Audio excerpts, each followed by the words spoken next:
Na večer pred odhodom na svetovno prvenstvo je Snežana Rodič trdo trenirala.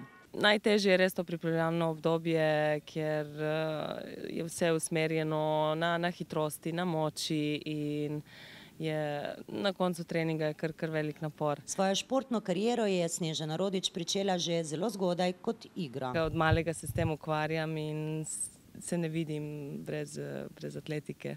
V starejše selekcije, ko sem prihajala, sem začela zmagovati in je to tisto, kar me je gnalo naprej, zmage, biti najboljši. Že kot najstnica je spoznala, kaj pomeni odrekanje v dobro športne kariere. Pri 15, 16, ko so vsi hodili ven, sem imela tekmo in nisem mogla iti nikamor, prijateljice so šle v kino, jaz sem na treningu. Ker je Snežana trenutno v vrhunski formi, so temu primerna velika pričakovanja na svetovnem prvenstvu.